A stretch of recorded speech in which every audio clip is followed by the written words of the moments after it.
666 இதுல வரும். அப்போ நீதி அப்படிங்கிறது என்ன அப்படிங்கறத இன்ஷால்லா பார்த்தோம். இது நீதி மட்டுமே தனியா பேசணும். இஸ்லாம் எந்தெந்த துறையில எப்படி இப்படிலாம் நீதி செலுத்துது, இன்றைய நவீன உலகம் வந்து எது எதெல்லாம் தவறு செய்யுதுங்கிற தனியா விஷயம், அதை விட்டுருவோம்.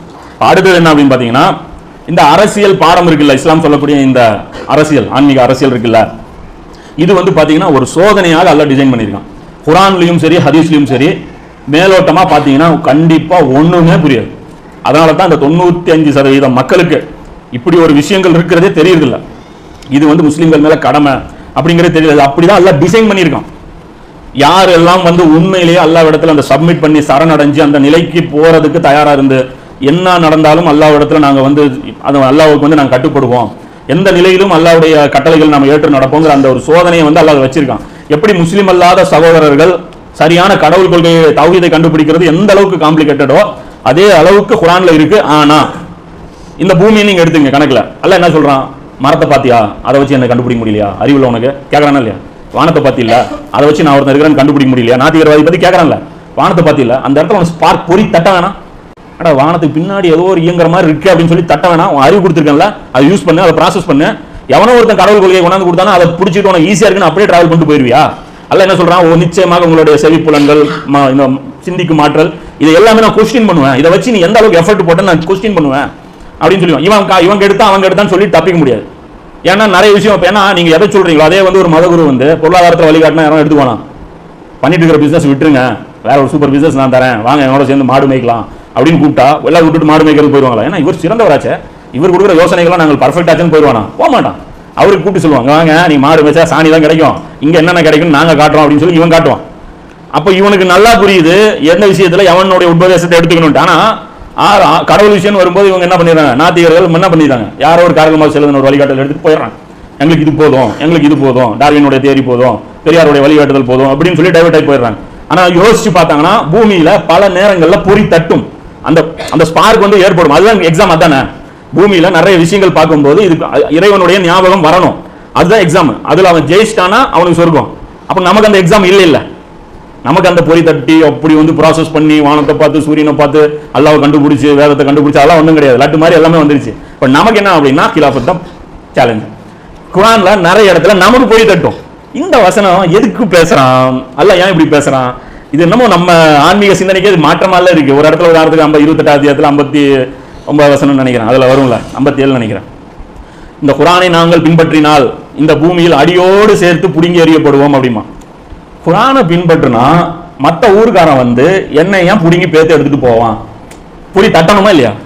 அப்ப குர்ஆன் என்ன வச்சிருக்கா, என்ன சொல்றான், ஃபலாயத தப்பருனல் குர்ஆன், குர்ஆன் அதோட டெப்த்துக்கு போய் பார்க்க மாட்டீங்களா, மேலோட்டமா மேஞ்சிட்டு அப்படியே போயிருவீங்களா எல்லாம் கேட்கறாங்களா? அப்ப ஒவ்வொரு முஸ்லிமின் மீதும் ஒவ்வொரு குர்ஆன் ஆயத்தின் மீதும் ஆழமாக இறங்கி சிந்திப்பது கடமையா இல்லையா? இதை பேசுங்க. குர்ஆனுடைய ஒவ்வொரு வசனத்தையும் ஆழமாக சிந்திப்பது கடமையா இல்லையா? ஃபிகா கூட நமக்கு வந்து கடமை கிடையாது. அது கூட நம்ம இன்னொரு ஆளுடைய ஒரு வழிகாட்டுதல் எடுத்துக்கிட்டோம் அப்படின்னா ஒன்னும் அந்த அளவுக்கு பெருசா பாதிப்பு வராது. தொழுகையில இங்க கை கட்டணும், ஒரு ஆளை ஃபாலோ பண்ணிட்டீங்க, இங்க கட்டிட்டீங்க, ஒன்னும் பிரச்சனையா வரப்போகுது, ஒன்னும் பெருசா பிரச்சனை வராது. ஆனா அல்லாஹ் எல்லார் மீது விதிச்ச கடமை என்னன்னா அல்லாஹ்வுடைய கிதாப். அதனாலதான் அல்லாஹ் வச்சான் செக்கு. உனக்கு வந்து தஸ்பீஹ் தொழுகையுடைய மசாயில் தெரியலையான்னு அல்லாஹ் மறுமை நல்லா கேட்கவே மாட்டான். ஆனா குர்ஆன்ல இருக்கிற ஒவ்வொரு ஆயத்தை வச்சு உங்களை கொஸ்டின் பண்ணுவோம். இந்த ஆயத்தை ஏன் நீ சிந்திக்கல, இந்த ஆயத்தை நீ ஏன் சிந்திக்கல? குர்ஆனை வச்சுதான் நமக்கு நபிகள் சொன்னாங்க இல்லையா, மறுமையில எதுங்க வாதாடும், தராவி தொழுகை வாதாடுமா நமக்கு எதிராக, குர்ஆன் வாதாடுமா? நபிகள் என்ன சொன்னாங்க, அது ஒண்ணு உனக்கு ரெக்கமெண்ட் பண்ணும் இல்லைன்னா உனக்கு எதிராக பேசும். குர்ஆன் என்ன சொன்னாங்க, ஒண்ணு உனக்கு சப்போர்ட் பண்ணும் இல்லைன்னா உனக்கு எதிராக பேசும். அப்ப குர்ஆனை சிந்திச்சீங்கன்னா நிறைய இந்த மாதிரியான செக் பாயிண்ட் வரும். அந்த இடத்துல உங்களுக்கு பொறி தட்டும், புரியாத அந்த வசனங்கள், அந்த வசனத்துடைய அந்த பொறியை வந்து நீங்க ப்ராசஸ் பண்ணீங்கன்னா அதுக்கு பின்னாடி நபி ஸல்லல்லாஹு அலைஹி வஸல்லம் மிஷன் தெரியும். அந்த மிஷன் வந்து ஒளிச்சு அல்லாஹ் வச்சிருக்கான், இதுதான் உண்மை. அது எப்படி அல்லாஹ் ஒளிச்சு வச்சிருவான், தெளிவுபடுத்தி இருக்கான், இந்த குர்ஆனை வந்து எளிதாக்கி இருக்கும். அந்த வசனங்கள்லாம் பட்டியல் போடுங்க, இங்கேயும் போடுங்க, மறுமையில வந்து பட்டியல் போடுங்க, அல்லாஹ்ட்ட தர்க்கம் பண்ணுங்க. அது உங்களுடைய தர்க்கம் வந்து அல்லாஹ் சொல்றாங்க பல இடங்கள்ல இருக்கும், 18 அத்தியாயத்துல இருக்கும், உங்களுடைய தர்க்கம் அல்லாஹ்விடத்தில் வீண் அப்படிமா. ஏன்னா தெளிவா ரசூலுல்லாஹ் வழிகாட்டிட்டாங்க, வாழ்க்கை பாத்தீங்களா? அப்போ அதை ரெண்டையுமே வச்சு பாத்தீங்கன்னா உங்களுக்கு புரிஞ்சிடும். இது ஒரு எக்ஸாம். முதல்ல இதை புரிஞ்சுங்க. ஏன் வந்து நீங்க பேசுறது அவங்க பேச மாட்டேங்கிறாங்க, நீங்க பேசுறது இவங்க பேச மாட்டேங்கிறாங்க, ஏன் இங்க ஜமாத்தோட இந்த புத்தகத்துல காணோம், ஏன் இங்க இதுல வந்து அதுல காணோம், இதுல காணோம் எனக்கு கேட்டா தெரியாது. நான் காட்டுறது குர்ஆன்ல இருக்கா இல்லையா, அதான் மேடம். இவங்க ஏன் காட்டலன்னா அவங்க ஆய்வு பண்றதுக்கு அல்லாஹ் என்ன அனுப்பல. அவங்க ஏன் காட்டலைங்கிற காரணத்தை அப்ப நான் அப்படியே ஒரு காரணத்தை நான் சொன்னாலும் அந்த காரணம் நீங்க ஏத்துக்க போறது இல்ல, அது பின்னாடி இருக்கிற காரணம் இல்லைங்க, சில அரசியல் விஷயங்கள் லாபங்கள் அவங்களுக்கு இருக்கு நான் சொன்னா ஏத்துக்க போறீங்க, அதை ஏத்துக்க முடியும். அப்ப எதுக்கு ஏத்துக்காத விஷயத்துக்கு காரணம் கேட்கறீங்க? சொல்ற விஷயம் நம்ம சொல்ற விஷயம் குர்ஆன்ல இருந்து அந்த கோணத்துல வெளிப்படுதா இல்லையா அதை தான் பார்க்கணும். இது ஒரு முக்கியமான விஷயம். அப்ப இது ஏன் வந்து தெரியுது இல்லை அப்படின்னா இது பல காரணங்கள் வந்து இருக்கு. ஒன்னு பாத்தீங்கன்னா வெளிப்படையா கிலாஃபத் சப்ஜெக்ட் வந்து தெரியாம இருக்கிற காரணம் என்னன்னா நபி ஸல்லல்லாஹு அலைஹி வஸல்லம் மக்கா பயான்கள், மக்கா உரைகள், தாருல் அர்கம்ல ஸ்பெஷலா நடந்த அந்த போதனைகள், அது ரகசியமான நடந்த அந்த கிளாஸஸ் இந்த சமுதாயத்திற்கு அல்லாஹ் வந்து எடுத்துட்டான். அது பாதுகாக்கப்படல. நபி ஸல்லல்லாஹு அலைஹி வஸல்லம் அவர்களே உத்தரவு போடுறாங்க, எங்கிட்ட இருந்து வர்ற செய்திகளை எழுதாதீங்கன்ட்டாங்க. மதீனாவுக்கு போனதுக்கு அப்புறம் தான் ஹதீஸ்களை பதிவு செய்வதற்கு நபி ஸல்லல்லாஹு அலைஹி வஸல்லம் அவர்கள் அனுமதி கொடுத்தாங்க. அது ஒரு சோதனை. ஏன் அவங்களுக்கு மட்டும் ஓப்பனா கிலாஃபத் தெரிஞ்சதுன்னா அவங்க உயிரே கொடுத்தாங்கல்ல, அதுலயும் எல்லாம் நீதியெல்லாம் வச்சிருக்கோம். அது சஹாபாக்கள்லாம் செல்ல பிள்ளைகள், அவங்களுக்கு மட்டும் ரசூலுல்லாஹ் கிளாஸ் எடுத்துட்டாங்கலாம் கிடையாது.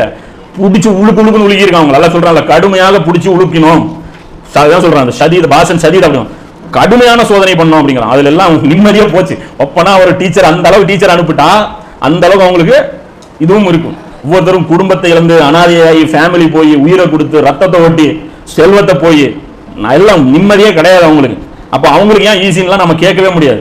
அப்ப ரெண்டாவது என்ன விஷயம்னா குர்ஆன் வந்து ஒரு சீக்வன்ஸ்ல இறங்கிச்சுல. குர்ஆன் ஃபர்ஸ்ட் இறங்கின வசனம், ரெண்டாவது இறங்கின வசனம், மூணாவது இறங்கின வசனம், அந்த சீக்வன்ஸ் நபி ஸல்லல்லாஹு அலைஹி வஸல்லம் அவர்கள் வச்ச அல்ல மாத்தி விட்டான். அந்த சீக்வன்ஸ் இருந்தாலும் கிலாஃபத் கொஞ்சம் ஈஸியா புரிஞ்சிருங்க. அந்த சீக்வன்ஸ் படி குர்ஆன் டிசைன் இருந்தா நபி ஸல்லல்லாஹு அலைஹி வஸல்லம் அவர்களுக்கு இறங்கின அந்த வரிசைப்படியே குர்ஆன் இறங்கி இருந்தா நமக்கு கொஞ்சம் கிலாஃபத் ஈஸியா புரியும். இப்போ என்ன ஆயிருச்சு, ஷஃபிள் பண்ணி எல்லாம் சொல்லிட்டாங்க. அதுதான் அந்த சோதனை இருக்கணும்ல, இவனுக்கு என்ன டிஃபிகல்ட் இருக்கோ அதை டிஃபிகல்ட் போட்டான். குர்ஆன் வசனம் எடுத்தான், ஒரு பேட்டர்ன் எல்லாம் டிசைன் பண்ணி விட்டு இப்போ இந்த ஓதி பாரு கண்டுபிடி. 30 வருஷத்துல கிலாஃபத்தையும் புரிஞ்சிட்டான். ஏன்னா அது தொடர்ச்சியா இருந்தாலும் கிலாஃபத் என்னன்னு புரிஞ்சிடும். நபி ஸல்லல்லாஹு அலைஹி வஸல்லம் தெளிவா சொல்லிட்டு போனேன், 30 வருஷம் எல்லாமே கலைய போது என்னுடைய உழைப்பு நான் உழைச்சி காமிச்சிட்டு நான் டெமாலிஷ் பண்ணிடுவேன், இது மீறி நீ ஈமான கொண்டு நீ வாழ பார்ப்போம். ரசூலுல்லாஹ் இப்படிதான் செக் வச்சாங்க. இதுல மறுபடியும் அதே சோதனை நமக்கு வந்துருச்சு. இப்போ இந்த இடத்துல என்ன பண்றோம், தவறிடுறோம். டீப்பா நம்ம என்ன பண்றது இல்ல. இதுக்கு ஒரே வழி, குர்ஆனுடைய ஒவ்வொரு வசனமும் டெப்த்ல போய் பாத்தீங்க அப்படின்னா அப்பட்டமா குர்ஆன் கிலாஃபத் தெரியும். நாம சொல்றது மக்களுக்கு புரியாமலாம் இல்ல, புரிய போய் தானே பதறி போய் ஆலிம்கிட்ட போய் கேட்கறான். அவங்களுடைய ஆலிம்கிட்ட போய் ஏன் கேட்கறான், நம்ம சொல்ற கிலாஃபத் சப்ஜெக்ட் சொல்றாங்க சில சகோதரர்கள், நீங்க சொல்றீங்க எங்களுக்கு சரின்னு படுது, நாங்க இன்னொரு சில நண்பர்களுக்கு சொல்றோம் அவங்களுக்கும் சரின்னு படுது. அவங்க போய் தங்களுடைய ஜமாத் தலைமைகள்ட்ட கொண்டு போய் காட்டாங்க. அதுக்கு வந்து இல்லைம்மா இவங்க காதியானிமா, மௌலானா மௌதூதி காலியானிமா, இவங்க ஷியா சப்போர்ட்டர்மா, ஐயா இவங்களை காரியாக்கள் பேசுனதையே பேசிட்டு இருக்காங்கம்மா அப்படின்னு உடனே திரும்பி வர்றாங்க. அப்ப என்ன இருக்கும், நாம பேசுனது அபத்தமா இருந்தா, குர்ஆன்ல அப்படி ஒரு மீனிங்கே இல்லாம இருந்தா மக்களை ரிஜெக்ட் பண்ணி தூக்கிட்டு போயிருவாங்கல்ல. ஓலரான் மக்கள் முடிவு பண்ணல, இவனுக்கு உள்ள ஷேக் ஆகுது. நம்ம பேசின உடனே என்ன ஆகுது, ஆகுது இல்லையா, ஷேக் ஆகுது, கரெக்டா பேசுற மாதிரி தெரியுது அப்படிங்கிறான். அப்புறம் தான் என்ன பண்றோம், கொண்டு போய் அந்த பதட்டத்துல தானே நீங்க போறீங்க ஆலிம்கள்ட்ட. ஆலிம் இவர் சொல்றது கொஞ்சம் நியாயமா படுது ஆலிம், இது எங்களுக்கு எப்படியாவது கொஞ்சம் கன்ஃபியூஸ் பண்ணி விடுங்க ஆலிம், நீங்களா கேட்கறீங்க. அவர் கன்ஃபியூஸ் பண்ணி விட்டுறாரு. அதுக்கப்புறம் கன்ஃபியூஸ் தானே, உனக்கு என்ன வேணும், நான் பழைய தீன்ல வாழணும் ஆலிம், இவர் சொல்றது கொஞ்சம் கஷ்டமா இருக்கிற தீன் மாதிரி தெரியுது ஆலிம், என்ன ஆலிம் நீங்க வெறும் 5 நேரம் தொழுகைக்கு சொர்க்கம் வாங்கி கொடுத்தீங்க, இவர் என்ன ஆலிம் 500 ரூபாய் கேட்கறாரு, நீங்க 5 ரூபாய்க்கு வித்தீங்களா, ரொம்ப சீப்பா இருந்தது, இப்போ நான் 500 ரூபாய்க்கு எங்க போவேன் அப்படிங்கிறாரு. அப்ப அவர் என்ன பண்றாரு, கலைச்சு விட்டுட்டு இவருடைய பழைய தீனே சரி அப்படின்னு நிறுவி விட்டா, இப்பதான் ஆலிம் போன உயிர் எங்களுக்கு திரும்பி வந்திருக்கு, நாங்க அதுலயே கிடக்கிறோம், நீங்க எங்கேயும் போறாங்க, நான் இருக்கேன்பா அப்படிங்கிறாங்க. இப்போ வாங்க நான் உங்க கூட தான் இருக்கேன் அப்படிங்கிறேன். அப்ப நீங்க போதும் ஆலிம் அப்படின்னு பின்னாடியே போயிடுறாங்க. அப்ப இந்த ஒரு சேலஞ்ச் வந்து எடுத்துக்கணும். நாம தான் நம்மளோட எக்ஸாம் எழுத போறோம். இந்த மறுமையில ஒரு டிபேட்லாம் வரும்ல, ஆலிம்கள் வந்து சொல்லுவாங்க, என்ன வழி காட்டினீங்க எங்களெல்லாம் இப்படி பண்ணிட்டீங்க அப்படின்னா, எங்களுக்கு என்ன தெரிஞ்சாதான்டா நாங்க உங்களுக்கு காட்டுவோம். 33 அத்தியாயத்தில் இருக்குல்ல, எங்களுக்கு எது சத்தியம் தெரிஞ்சா அதை தான் நாங்க காட்டணும். அதை விட்டு நீங்க வந்து நாங்க என்ன உங்களை கண்ட்ரோலா பண்ணி வச்சிருந்தோம், எங்களை மீறி நீங்க எதுவும் பண்ண வேணான்ட்டு நீங்களே வேணும் விரும்பி வாங்கிட்டீங்க. இப்போ நீங்க புலம்பி ஒன்றும் ஆக போறது இல்ல, நான் புலம்பி ஒன்றும் ஆக போறது, 2 பேரும் சேர்ந்து போறோம் அப்படின்னு போயிடுவான். அப்போ இதுதான் விஷயம். இப்போ நம்ம டெப்தா வந்து பாக்குறது இல்ல. அதே மசாலா எவ்வளவு டெப்தா போறோம், சுப்ஹான் அல்லாஹ். விவாதம் பாருங்க, என்னது 3 நாள் விவாதம்லாம் நடக்குது இல்ல, எவ்வளவு சின்ன சின்ன விஷயத்துக்கு 28 அத்தியாயத்துல 57 வசனத்துக்கு 3 நாள் விவாதம் நடத்துங்க பார்ப்போம். ஏன் அபூஜஹல் அப்படி பேசினா, குர்ஆன் பின்பற்றினா, ஏன் குர்ஆன்ல ஏகப்பட்ட வசனம் இருக்கும், 100கணக்கான வசனங்கள் இப்படி வரும். நல்லா சொல்ற அத்தாட்சிகள் நான் காமிச்சிட்டே தான் இருக்கேன், நீங்க பாக்குறது இல்ல. கேட்டது தெளிவா சொல்ல வேண்டாமா, தெளிவா சொல்ல வேண்டாமா, தெளிவா சொல்ல வேண்டாம். அதே கோரிக்கை காஃபிர்கள் வச்சிருப்பாங்க. 57 அத்தியாயத்துல வரும், தெளிவா சொல்ல வேண்டாமா இந்த போர் குறிச்சு அப்படின்னு. அப்ப அல்லாஹ் சொல்றான், தெளிவா சொன்னா மட்டும் நீங்க என்ன பண்ணிட போறீங்க, தெளிவா சொன்னா மட்டும் நீங்க என்ன பண்ணிட போறீங்க, தக்கபூர் கூடாதுன்னு நல்லா தெளிவா தானே சொல்லிக்கிறான். இப்ப ஆலிம்கள் வந்து பெருமை யாருக்குமே இல்லையா, பெருமை அடிப்பது கூடாது நல்லா தெளிவா தானே சொல்லிக்கிறான். தெளிவு பொறாம கூடாது நல்லா தெளிவா தானே சொல்லிக்கிறான். பொறாம உங்க மனசாட்சியை கை வச்சு யாரும் பொறாம போறது இல்லையா. ஒரு ஜமாத்துல ஒருத்தர் இருப்பான், அந்த ஜமாத்துல இருக்கக்கூடிய ஒருத்தர் இன்னொருத்தர் பேசுவாரு, அவங்க வளர்ந்துட்டாங்கன்னா உடனே அவன் ஓரம் கட்டுவாங்க, ஜும்மாவுக்கு அவனை ஒதுக்க மாட்டாங்க. நடக்கும், அவன் பாப்புலர் ஆயிட்டு இருக்கான், அவன் போய் உட்காந்தா மக்கள் கூட்டம் ஜாஸ்தியா வருது, சத்தியம் எவனோ ஒருத்தன் சொல்றான், சத்தியம் போய் சேர்ந்தா போதுன்னு வரவே வராது. என்னடா இது, நேற்று வரைக்கும் நமக்கு ஒரு அட்டென்ஷன் இருந்தது, போகுது இங்கதான் செக்கு, இங்கதான் நேற்று வரைக்கும் செக் வருது, இப்போ திடீர்னு வந்து அபுபக்கர் அந்த மாதிரி சொல்றாரு. அவர் பேசும்போதெல்லாம் அப்படி நடந்திருக்கு. அப்புறம் அவர் அப்படியே அவரோட எழுதுனா புக் எழுதுனா தூக்கி போடுறது இல்லை. அது மாதிரி பாலிடிக்ஸ் இதுதான். ஒருத்தன் காலை இன்னொருத்தன் வாரி விடுறது இதுதான். நல்லா செக் ஆகிக்கிறேன். நல்ல குரான்ல பனி இஸ்ராயேலை பற்றி சொல்லும்போது கூட சொல்லுவான் பாருங்க, சத்தியம் வரும் வரைக்கும் அவங்க ஒழுங்கா இருந்தாங்க, வந்ததுக்கு அப்புறம் பொறாமையில போனாங்க. ஏன் அப்படின்னா யாரு முன்னாடி அப்படிங்கிறது. இதெல்லாம் வந்து சோதனை. அப்ப இந்த சோதனையை கடந்து வரணும். அப்படி வரும்போது தான் நமக்கு வந்து இது ஹக்கு என்னங்கிறது நமக்கு புரியும். இது ஒரு முக்கியமான விஷயம். ஏன்னா இந்த வழிகாட்டுதல் குர்ஆன்ல நிறைய ஃபுல் மனித வாழ்க்கையில அல்லாஹ் கொடுத்துருக்கான். ஆனா நாம என்ன சொல்றோம், வழிகாட்டு. ஆனா பேசுறது பாருங்க சுப்ஹானல்லாஹ், முஸ்லிம்கள் மனிதன் கேட்ட மார்க்கம், மண்ணு கேட்ட மார்க்கம், இந்த மார்க்கம் அந்த மார்க்கம் எல்லாம் போடுவோம். ஏன்னா மனித வாழ்வில் அனைத்து துறைகளிலும் இஸ்லாம் வந்து வழிகாட்டுது. ஆனா பின்பற்ற தேவையில்லை. அது சும்மா வழிகாட்டும். எப்படி அது பாட்டு வழிகாட்டிருக்கோம். கோயம்புத்தூர் இந்த பக்கம் போகாத ஊருக்கு வழி சொல்றது, அத கோயம்புத்தூர் இந்த பக்கம் அப்படின்னு இருக்கும். நாம போக தேவையில்லை. வழிகாட்டுதுன்னா வழிகாட்டுதல் பின்பற்றது. வழிகாட்டுதுன்னு இவனே சொல்றான், தனக்கு எதிராக எப்படி சாட்சி சொல்றான் பாரு. வழிகாட்டுதல்னு சொல்றான், வழிகாட்டுதுன்னா போ. வழிகாட்டு ஹிதாயத் எதுக்கு? வழிகாட்டுதல் செய்யறதுக்கா இல்ல வழிகாட்டுதல் வச்சுக்கிறதுக்கா? அப்ப சொல்றது அதுதான் அல்லாஹ் குர்ஆன்ல சொல்றான். வேதத்தில் மக்களுக்கு நாம் தெளிவுபடுத்திய பின்னர் எது அரசியல்னு, எது குடும்பம்னு, எது பொருளாதாரம்னு, எது நீதினு, எது நிர்வாகம்னு இதெல்லாம் தெளிவுபடுத்திய பின்னர் நாம் அருளிய தெளிவான சான்றுகளையும் நேர்வழியையும் மறைப்பவர்களை அல்லாஹ்வும் சபிக்கிறான், சபிப்பதற்கு தகுதியுடையவர்களும் சபிக்கிறார். இது பனி இஸ்ராயேல்கள் செஞ்ச குற்றம். இதே குற்றம் தான் நம்ம கூட இருக்கிற முஸ்லிம் அல்லாத சகோதரர்களுக்கு இஸ்லாம் ஒரு அரசியல் கோட்பாடு பேசுதுன்னு தெரியுமா? பாய் பயலுவா நோன்பு வைப்பாங்கன்னு தெரியும், பாய் பயலுவா தொழுவான்னு தெரியும், வெள்ளிக்கிழமை ஆச்சுன்னா தொழுவான், பாய் வந்து பன்னிக்கறி சாப்பிட மாட்டான், பாய் வந்து பூஜை செஞ்ச பொருள் சாப்பிட மாட்டான், அவனுக்கு இதெல்லாம் தெரியும். பாய் தண்ணி அடிக்க மாட்டான்னு தெரியும். பாய் கிட்ட இருக்கிற அரசியல் கோட்பாடு அவனுக்கு தெரியுமா? தெரியாதுன்னா நாம மார்க்கத்தை மறைச்சோமா வெளிப்படுத்தணுமா? ஆலிம்கள் மட்டும் இங்க மறைக்கல, முழு உம்மத்தும் மறைச்சிருக்கு. இன்னைக்கு வந்து ஒவ்வொருத்தனும் சத்தியத்தை தேடிட்டு இருக்கிறான், நாம வேடிக்கை பார்த்துட்டு இருக்கோம். குற்றவாளி இல்லையா?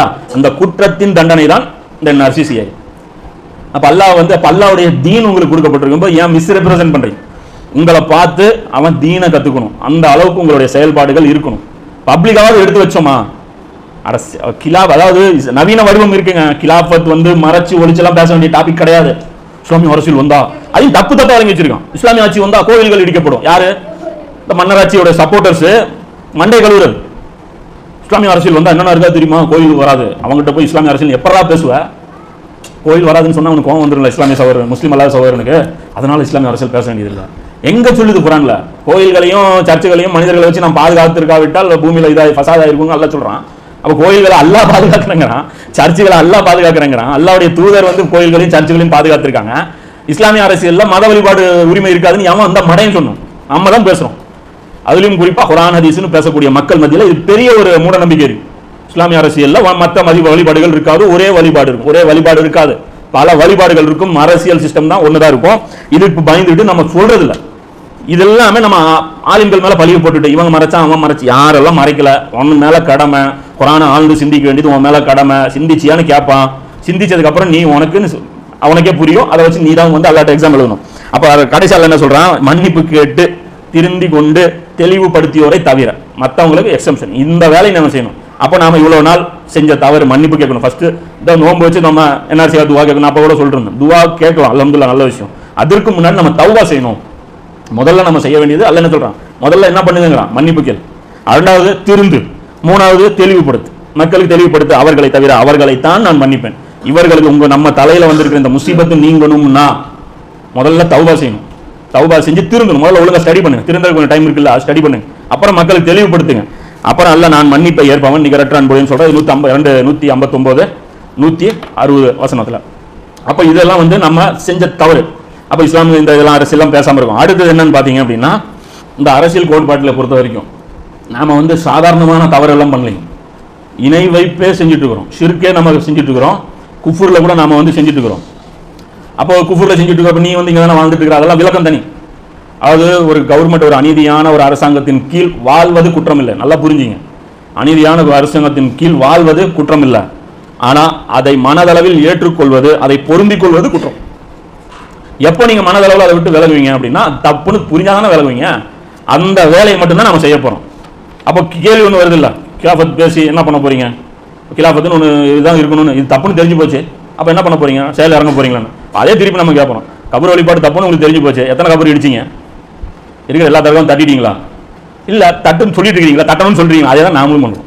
நீங்க தட்டணும்னு பேசுறீங்களா, அதே தான் நம்மளும் சொல்றோம், இது மாத்தணும் அப்படின்னு பேசுறோம் அப்படிங்க. நீங்களும் அந்த தர்கா வழிபாடு ஊர்ல தானே வாழ்ந்துட்டு இருக்கீங்க, அதே மாதிரி அது கடந்து தானே போறீங்க. அது பள்ளிவாசல் பக்கத்துல இருந்தாலும் அது பக்கத்துல தானே வைக்கிறீங்க. அதே தான், அதே வேலை இங்க ஃபிட் பண்ணுங்க, அதெல்லாம் முடிஞ்சது, ஒன்றும் பிரச்சனை எல்லாம் கிடையாது. அப்போ விஷயம் என்ன அப்படின்னா, அது தப்புன்னு புரிஞ்சுக்கிட்டாலே அல்லாஹ்விடத்துல ஒரு எக்ஸ்கியூஸ் வந்து கிடைக்கும் அப்படிங்கிறது தான். அப்ப இதுல எந்த கோணத்துல வந்து இது வந்து ஷிர்க் வருதுன்னு பாருங்க. கலிமாவுடைய விளக்கம் சொல்லி சொல்றோம்ல, கலிமாவுடைய விளக்கம்ல ஹாக்கிமீர் கொண்டு விட்டுறாங்க. கட்டளை இடும் அதிகாரம் அல்லாஹ்வுக்கு தவிர வேறு யாருக்கும் இல்லைங்கிறான். இந்த கலிமாவுடைய விளக்கம் இது தவறுன்னு பேசக்கூடிய அந்த உலமாக்கள் பாத்தீங்க அப்படின்னா, முஜாஹித் இப்னு ரசீன் வந்து ஒரு பெருசா நிறைய தொடரா அவர் பேசுவார். அப்ப அதுலயே அவர் பார்த்தீங்கன்னா ஸ்டேட்மெண்ட் மாத்தி கொடுப்பாரு. அல்லாஹ்வுக்கு தான் அதிகாரம்னு அவரே சொல்லிக்குவார். அதே நாம சொன்னா தப்புங்கிறார், அவரே அதுல சொல்லிடுவாரு, அல்லாஹ்வுக்கு தான் கட்டளையிடும் அதிகாரம், அதுல மாற்றுக்கிறது யாரும் இல்லையா அப்படின்னு சொல்லிட்டு, அப்ப அதுல என்ன பிரச்சனை, அதே நாங்க சொன்னா என்ன பிரச்சனை, அதே தானே விட்டுட்டு போயிடலாம்ல. அப்ப அது எப்படி எல்லாம் கலிமாக்குள்ள இம்ப்ளிமெண்ட் ஆகுது அப்படின்னு பாத்தீங்கன்னா, அல்லாஹ் என்ன சொல்றான், அல்லாஹ்வை தவிர வேறு இலா இல்லை என்று நான் சாட்சிக்கிறேன். இதுதானே கலிமா, லா இலாஹா இல்லல்லாஹ் அஷ்ஹது, அது ஃபுல் கலிமா. இதோட பார்ட் அந்த தௌஹீதுடைய அந்த சப் டாபிக் இது மட்டும் எடுத்தீங்கன்னா லா இலாஹா இல்லல்லாஹ், அல்லாஹ்வை தவிர வேறு இலாஹா இல்லை. அப்ப இலாஹுக்கு மீனிங் என்ன? இலாஹ்னா அரபியில மீனிங் என்னன்னா, இலாஹ் அப்படின்னா வணங்கப்படுபவன், யாருக்கு வணக்க வழிபாடுகள் நடக்குதோ அபுது மாபூத் அப்படிம்பாங்க. இலாஹுடைய டெஃபினேஷன் மாபூத், யார் வணங்கப்படுபவன் தான் இலாஹ். அப்போ மாபூதுடைய டெஃபினேஷன் அல்லாஹ் சூராலே அல்லாஹ் சொல்றான், என்ன சொல்றான், ஈயாக்க நஅபுது வ ஈயாக்க நஸ்தஈன், உன்னையும் இல்ல உன்னையே வணங்குகிறோம், உன்னிடமே உதவி தேடுகிறோம். இந்த ஈயாக்க நஸ்தஈனை வச்சு தர்கா வழிபாடை நம்ம வந்து டேமேஜ் பண்றோம்.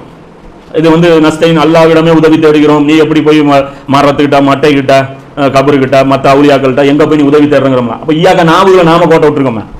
அப்ப இந்த பாட்டுல வந்து நாம கோட்டை வச்சு இந்த ஷிர்க்ல நாம செஞ்சுட்டு நாம தௌஹீத்வாதிகள் லேபிள் ஒட்டிட்டு இந்த ஷிர்க் வந்து தவறுன்னு நம்ம சொல்றோம். இது ஈயாக்க நாபுதுன்னு என்ன அர்த்தம், உன்னைய வணங்குகிறோமா, அரபியில் அதுதான் அர்த்தமா, இதுதான் அதான் சொல்ல ஒரே ஒரு வார்த்தை நாசமா போனது நம்ம வாழ்க்கை. ஈயாக்க நாபுதுன்னு என்ன அர்த்தம், உனக்கே அடிபணிகிறோம், அடிபணிதல் அல்லாஹ்வுக்கே. அப்போ எப்படி தர்காவுடைய அந்த பாட்டுல அவங்க தவறு பண்றாங்களோ, ஈயாக்க நஸ்தஈன்ல இந்த குரூப் தவறு பண்ணுதோ, ஈயாக்க நாபுதுல இந்த குரூப், இதுல மாற்று கருத்து யாருக்காவது இருக்கா?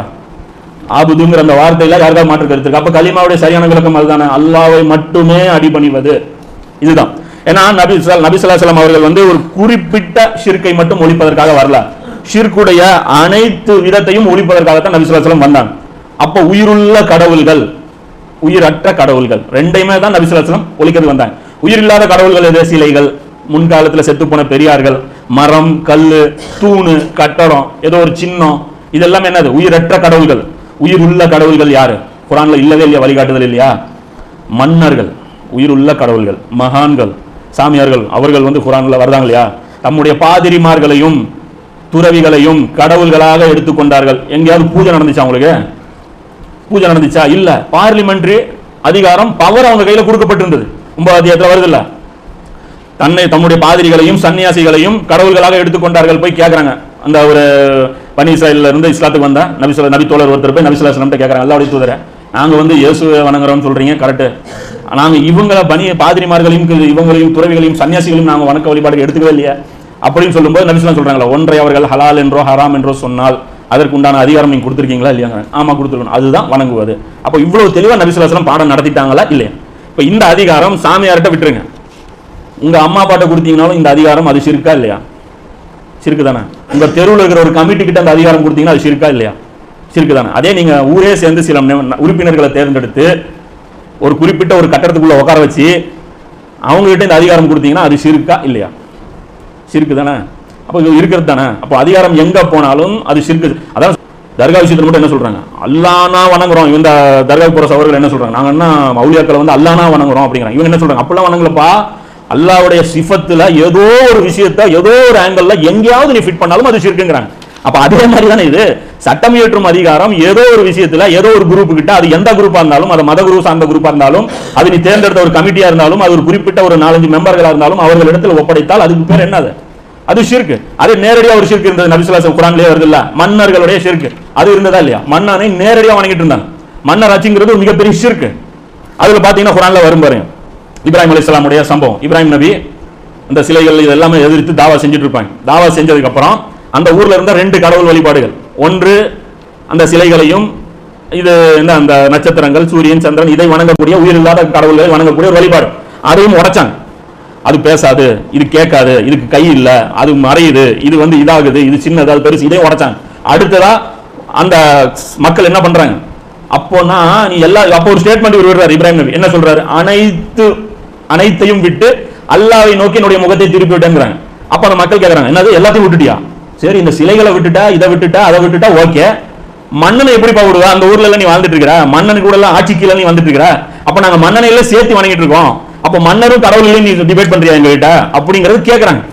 கேட்கும்போது ஆமா மன்னனையும் சேர்த்து தான் சொல்றாங்க. கொண்டு போய் மன்னன் மாதிரி நிப்பாட்டிடுறாங்க. இதுதான் குர்ஆனுடைய அந்த என்ன சொல்றது ஒரு எக்ஸாம்பிள். அந்த பேசின விஷயங்கள்லாம் தூக்கிட்டான்ல, என்ன பேசினாரு, எதுக்காக கொண்டாந்து நிப்பாட்டப்பட்டாரு, அதெல்லாம் தூக்கிட்டான். கேள்வியா ஸ்டார்ட் ஆகுது. அதை சிந்திச்சா பின்னாடி இருக்கிற பேக்ரவுண்ட் என்னன்னு புரியும். அப்ப கேள்வியா ஸ்டார்ட் ஆகுது. அவருக்கு அவங்க போய் கேட்கறாங்க, இவர் இப்ராஹிம்னு ஒருத்தர் இருக்கிறாருங்க, அவர் எல்லா கடவுளும் நிராகரிக்கிறாரு, வழிபாட்டுக்குரிய எந்த கடவுள் நிராகரிக்கிறாரு, உங்களையும் நிராகரிக்கிறார் அப்படின்னு உடனே தான் கூப்பிட்டு கேட்கறான், எவன் வாழ்வையும். அவர் கேட்கிற இப்ராஹிமின் அதிபதி யார்? அந்த கேள்வி இவனுக்கு வருது மன்னனுக்கு. என்னை கடவுள் இல்லாம வேற எவன்டா கடவுள்? கூப்பிட்டு இப்ராஹிம் கேட்கிறார், இப்ராஹிமின் அதிபதி யார் என்பது குறித்து.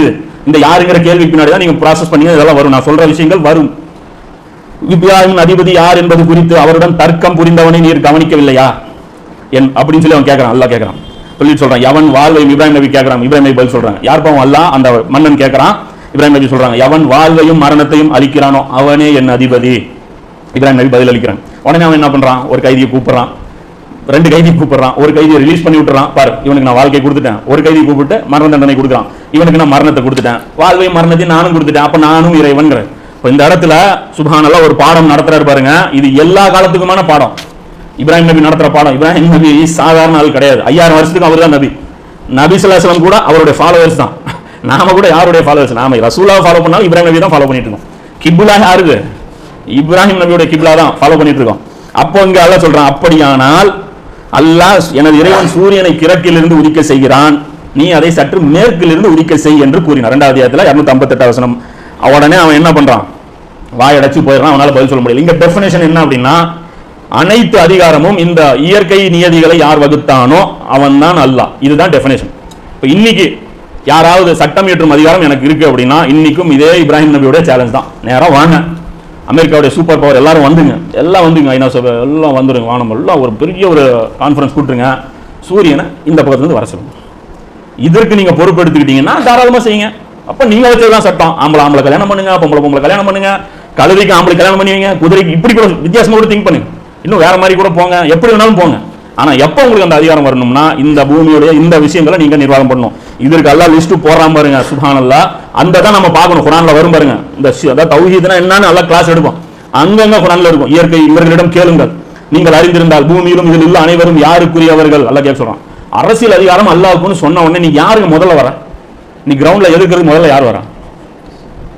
முஸ்லீம் அல்லாதவர்கள் வராங்களா? கிறிஸ்தவர்கள் வராங்களா? நாத்திகர்கள் வராங்களா? முஸ்லீம்கள் வராங்க. அதுல எந்த முஸ்லீம்கள் வராங்க? தொழுவக்கூடிய முஸ்லீம்கள் முதல்ல வராங்க. தொழாத முஸ்லீம்களோட போய் சொல்லுங்க. அதனால தான் பாருங்க, இந்த விஷயத்தை சொன்னவனே ஏத்துக்கிறவங்களாம் யார் பாருங்க? தொழுகையில வீக்கா இருக்கிறவங்க, இதுல இருக்கிறவங்க. இவங்க வந்தவொடனே அதையவே காரணமும் காட்டுவாங்க. கூட்டத்துல யார் இருக்கா, உங்களை அக்செப்ட் பண்றவங்க யாரு? அதெல்லாம் ஒரு வெயிட்டே இல்லாத ஆளு, அதெல்லாம் ஒண்ணுமே இல்லாத ஆளு. அதுதான் மேட்ரு. அல்லாஹ் வைக்கிற சோதனையே அப்படிதான் இருக்கு. ஏன்னா அவனுக்கு புரிஞ்சிடும், அவன் பாமரத்தனமா இருப்பான். பாமரர்களுக்கு நல்லா புரியும். ஆனா ஆமா இல்ல, எல்லாமே கரெக்டா இல்ல, ஆமா அல்லாஹ் தானே எல்லாமே இருக்கணும், இதுல மாற்றுக்கிறது என்ன இருக்கு? ஏன்னா அவங்களுக்கு அந்த வேதத்துல நெளிவு சுழிவுலாம் அவங்களுக்கு ஒன்றும் தெரியாது. எப்படி வளைக்கணும், எப்படி திரிக்கணும், எப்படி அந்த வித்தை காட்டணும், எப்படி அந்த டிபேட் பண்ணணும், அந்த வித்தையெல்லாம் அவங்க கத்துக்காதவங்க. அந்த வித்தை தெரியாதனால அவங்க டப்பு டப்புன்னு விழுந்துருவாங்க. கேட்டா என்ன சொல்லுவாங்க? இந்த பேச்சை பார்த்து அப்படி விழுந்துறாங்க, டப்பு டப்பு டப்புன்னு அப்படியே விழுந்துறாங்க, விக்கெட்லாம் அப்படியே விழுந்துருது. ஒண்ணுமே தெரியாதவங்களா ஏமாத்திடுறாங்க. ஒண்ணுமே தெரியாதவங்களுக்கு அது மறுக்க தெரியாது, சத்தியத்தை அவங்களால மறுக்க தெரியாது. டக்கு டக்குன்னு அவங்க ஏத்துக்குவாங்க. அது அல்லாஹ் சொல்றான், இவர்களிடம் நீ கேளும், நீங்கள் அறிந்திருந்தால் பூமியும் அதில் உள்ள அனைவரும் யாருக்குரியவர்கள் என்பதை கூறுங்கள், நிச்சயமாக அதற்கு அவர்கள் பதிலளிப்பார்கள், அல்லாஹ்வுக்குரியவர்கள் என்று. பிறகு நீங்கள் ஏன் உணர்ந்து கொள்வதில்லை? எதை உணர்ந்துகிறதில்ல? பூமி அல்லாஹ் கொடுங்கிறீங்க, அப்ப நிர்வாகம் அவன் பண்ணணும்னா உங்களுக்கு என்ன பிரச்சனை? அது கட்டளையிடும் அதிகாரம் அல்லாஹ்வுக்கு தான் என்று கலிமாவுக்கு தவறாக விளக்கம் சொல்கிறார். யார் இந்த குரல் யார் ரைஸ் பண்றாங்க? மதவாதிகள், குர்ஆன் ஹதீஸை தேர்ச்சி பெற்றவர்கள் ரைஸ் பண்றாங்க. தவறான விளக்கம் இது. அல்லாஹ் சொல்றான், ஏன் உணர்ந்து கொள்வதில்லை? அடுத்து அல்லாஹ் கேட்கறான், 7 வானங்களின் உரிமையாளனும் மகத்துவம் மிக்க அர்ஷின் அதிபதியும் யார் என்று இவர்களிடம் கேளும். இதெல்லாம் யாருக்கு தெரியும்? இந்த கேள்விகளை நீ யாருக்கு பதில் சொல்லுவா? அர்ஷுடைய அதிபதி யாருன்னு நீ யார் சொல்லுவா? முஸ்லீம் தான் சொல்லுவா. முஸ்லீம் பார்த்து பேசுற வசனம் இல்ல, அது சொல்றான். நிச்சயம் அதற்கு இவர்களிடம் கேளும், இவர்கள் அதற்கும் நிச்சயமாக பதில் சொல்வார்கள், அல்லாஹ் தான் என்று. பிறகு ஏன் நீங்கள் அஞ்சுவதில்லை? அப்ப ஏன் பயப்பட மாட்டேங்கிறீங்க? அல்லாஹ் கேட்கறான். மேலும் அவர்களிடம் கேளும், உங்களுக்கு தெரிந்தால் பதில் சொல்லுங்கள், ஒவ்வொரு பொருளின் மீதும் அதிகாரமும் யாருடைய கைவசம் இருக்கிறது என்றும், அவனுக்கு அபயம் மேலும் அனைவருக்கும் அபயம் அளிப்பவனும் எவராலும் அபயம் அளிக்கப்பட முடியாதவனும். யாராவது சொல்லி அல்லாஹ் பாதுகாப்பு கொடுக்க முடியுமா? கொடுக்க முடியாதவன் யார் என்றும் கேளும். நிச்சயமாக இதற்கும் இவர்கள் கூறுவார்கள், இவை அனைத்தும் அல்லாஹ்வுக்கே உரிய. இத்தனை சர்டிபிகேட் அவன் கொடுப்பான். தொழுகையாளி, குர்ஆன் ஹதீஸ்ல தேர்ச்சி பெற்றவன், நல்ல மசாயில் தெரிஞ்சவன், அப் டு டேட் அல்லாஹ் பத்தி ஃபிங்கர் டிப்ல வச்சிருக்கிற தௌஹீத்வாதினால மட்டும்தான் இந்த பதிலாம் சொல்ல முடியும். அவன் சொல்றான் பிறகு நீங்கள் எங்கிருந்து ஏமாற்றப்படுகிறீர்கள், இங்கடா மண்டை கழுவுறான். யார் உங்களுக்கு இத்தனை தெளிவா ஸ்டேட்மெண்ட், எங்க போறீங்க அல்லாஹ் சொல்றான். இதுக்கு பின்னாடி இருக்கிற ஹிக்மத் என்ன நீங்களே பாருங்க. பயப்படுங்க, அல்லாஹ் தான் சொல்றான். அல்லாஹ் பயப்படுங்க. சமுதாயம் இந்த இடத்துல கொண்டாந்து நிப்பாட்டிட்டீங்க. இன்னைக்கு கூட சமுதாயம் எங்க போகுதுன்னு தெரிய மாட்டேங்குது, தறிகிட்ட அறியுது. இப்ப கூட ஒரு குறுக்கோலி காமிக்கிறோம், வாங்க இந்த உடம்பு பொந்து அந்த பொந்து ஃபிட் ஆகலையா, கொஞ்சம் டைட்டா இருக்கா, இன்னொரு பொந்து இருக்கு, இது கொஞ்சம் சைஸ் பெரிய சைஸ் பொந்து, இதுல பொந்து மாவட்டம் அடைச்சு விட்டுருவோம். அடைச்சு விட்டு அப்படியே பிளாஸ்ட் ஆயிடும். எல்லாரும் நுழைஞ்சதுக்கு அப்புறம் ஃபிரௌன் மாதிரி தான் கடல் எல்லாம் நுழைய வேண்டியதான். ஒரே போராட்டு பெரிய அசாப் வரும். அப்போ தெரியும் இந்த சமுதாயத்தை மீட்டெடுக்க முடியாது. அப்ப மக்களை சிந்திங்க, நீங்களும் சிந்திச்சு பாருங்க. அப்ப அதெல்லாம் கேட்கறான்ல, கேட்டுட்டு சொல்றான் எங்கிருந்து ஏமாற்ற போவீங்க, அதை சொல்றான். இது குர்ஆன்ல எங்கெங்கெல்லாம் வருதோ எல்லாமே ஃபிட் பண்ணி இதுதான் பேசுது. குர்ஆன்ல எத்தனை இடத்துல எல்லாம் வருதோ இதுதான் பேசுது. ஃபஅன்னா துஷரூன், ஷவுர் இல்லையா, அறிவு இல்லையா, அஃபலா தத்தகுன், பயப்பட மாட்டியா, திமிர் பேசிட்டே இருப்பியா, அஃபலா தஸக்குருன், படிப்பினை வாங்க மாட்டியா, ஜிக்ர் பண்ண மாட்டியா, எல்லாம் எல்லாம் பேசுறான். அப்போ இதெல்லாமே இது ஆன்மீக அரசியல் பேசக்கூடிய வசனங்கள். அப்ப அல்லாஹ்வுக்கு அதிகாரம்ங்கிறது கொடுக்காத வரைக்கும் இந்த உம்மத்துக்கு விடிவு காலம்ங்கிறது கிடையாது. இதுக்கு ஒரு நல்ல நாள் வராது, இது ஒரு எழுச்சி பெறாது. போற வரனா எல்லாம் அடிப்பான், இன்னும் அடிப்பான், வாங்கிட்டு தான் இருக்கணும். நம்ம சொன்னா அடிப்போம்னு நினைக்கிறீங்க, சொல்லாட்டியும் அடிக்கும். அல்லாஹ் சொல்றான், அல்லாஹ் இந்த போருக்கு அவங்க போகாம இருந்திருந்தா நம்ம எல்லாம் இங்க சேஃப்டியா இருந்துட்டோம் அப்படின்னு அல்லாஹ் சொல்றான். நீங்க போய் பாதுகாப்பான கோட்டையில உட்காந்துக்குங்க, அதுக்கப்புறம் நீங்க எங்க உங்க அல்லாஹ் உயிர் காப்பாத்தி காட்டுங்க அப்படிங்க. பிரச்சனை வரும், நீங்க பண்ணாலும் வரும், பாராட்டியும் வரும். என்ன அந்த ஒரு ஈமானோட இருக்கும்போது அந்த பிரச்சனை எதிர்கொள்ளும் போது அதுல இன்பம் வந்துடும். அல்லாஹ்வுக்காக அந்த பிரச்சனைகள் ஃபேஸ் பண்ணும்போது அதோட ருசி வந்துடும். பிலால் ரலியல்லாஹு வந்த மாதிரி, இப்ராஹிம் நபி நெருப்புல குதிச்ச மாதிரி, மூசா நபியோட சமுதாயம் கடல்ல போன மாதிரி வரும். இல்ல அப்படின்னா இனிவும் வரும், வேதனையும் வரும். எந்த வேதனையும் நீங்க பயப்படுறீங்களோ அது நீங்க ஃப்ரீயா வாங்குவீங்க, அது கிடைச்சே தீரும். அதுல இருந்து நம்ம தப்பிக்க முடியாது. அதுல இருந்து தப்பிக்கக்கூடிய பாக்கியத்தை அல்லாஹ் உங்களுக்கும் எனக்கும் தந்தருவானாக. வாக்கில் தான் ரெக்கண்டு அப்புறம் முடிச்சுக்கலாம்.